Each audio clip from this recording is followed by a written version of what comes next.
دیکھیں میں آپ کو ایک چیز بتاؤں، پارٹی میں کوئی فارورڈ بلاک نہیں ہے، خان صاحب کی لیڈرشپ میں سارے متفق ہیں۔ خان صاحب جب ہدایات دیتے ہیں تو اس میں کوئی ایبس اینڈ بٹس نہیں ہوتے، یہ خان صاحب ہی کی انسٹرکشنز ہیں کہ آپ لوگوں کے ہدایات میرے ایبسنس میں یہ دونوں حضرات دیں گے۔ وہ بڑے سیزن پولیٹیشنز ہیں، بڑے سینئر ہیں، ان کا بہت زیادہ تجربہ ہے، اور ان کی لائٹ میں جب وہ فیصلہ کریں گے تو پاکستان تحریک انصاف من وان اس کو ایکسیپٹ کرے گی، کیونکہ یہ خان صاحب ہی کے اختیارات کے ہدایات ہیں۔ Thank you. دیکھیں پروٹیسٹ ابھی تک ہمارا تو پروگرام تھا 8 فروری کا، یہاں کے جو انسٹرکشنز آئے تھے پارٹی نے الائنس نے اس کو اناؤنس کر دیا تھا، اور پھر پارٹی نے اسی ویژن کو آگے فارورڈ کیا تھا جو الائنس سے محمود خان اچکزئی صاحب نے کیا ہے۔ خان صاحب نے یہ اختیار سارا دیا ہے محمود خان اچکزئی صاحب کو اور علامہ راجہ ناصر صاحب کو، یہ ان کی ثواب دید ہے۔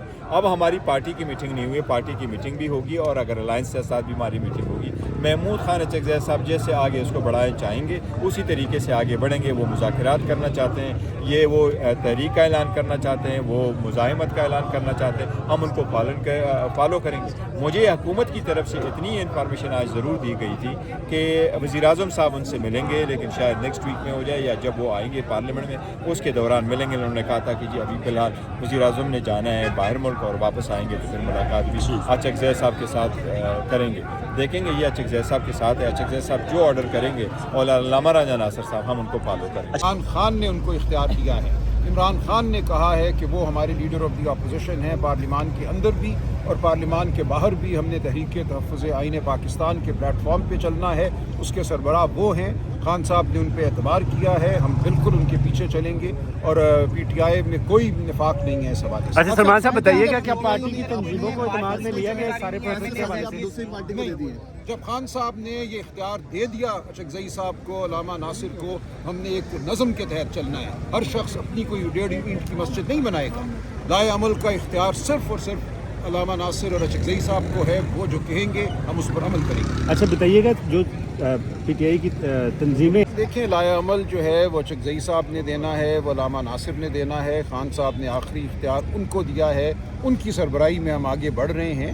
جو بھی لائے عمل ہوگا وہ آئینی ہوگا، وہ قانونی ہوگا، وہ تشدد پر مبنی نہیں ہوگا۔ ہم پرامن احتجاج کریں گے اور پرامن احتجاج کا ہر جو طریقہ ہے وہ ہم اپنائیں گے۔ جو علامہ صاحب یا اچکزئی صاحب جو بالکل لوگ آئیں گے، لوگ اپنی مرضی سے آئیں گے اور آتے ہیں۔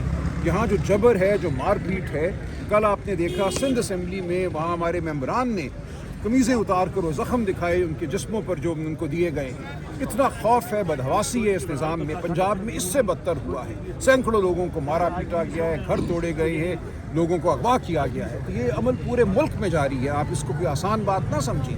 یہ ایسی لاقانونیت ہے جس کی مثال ہمیں انگریز کے دور میں بھی نہیں ملتی۔ تو آج جو ہو رہا ہے پاکستان میں یہ بدترین قسم کی فسطائیت ہے، اس کے خلاف یہ قوم متحد ہے، پہلے سے کہیں زیادہ متحد ہے۔ یہ وقت آپ کو بہت جلد بتائے گا کہ قوم کہاں کھڑی ہے اور یہ ریاست کہاں کھڑی ہے۔ اچھا آج وکلاء کی ملاقات ہو رہی ہے، اس حوالے سے کیسے؟ یہ وکلاء کی تو نہیں ہو رہی، صرف سلمان صفدر صاحب کو بھیجا گیا ہے۔ یہ ایک خوشائند بات ہے سپریم کورٹ کے حکم کے تحت، جو ہمارا حق ہے منگل کے دن خاندان کا اور وکلاء کی ملاقات کا، وہ ابھی تک ہمیں نہیں دیا جا رہا۔ اس حق کے لیے ہم کھڑے رہیں گے، ہم عدالت کا دروازہ بھی کھٹکھٹائیں گے، ہم یہاں بھی رہیں گے اور ہم عوام کے سامنے اپنا مقدمہ بھی کریں گے۔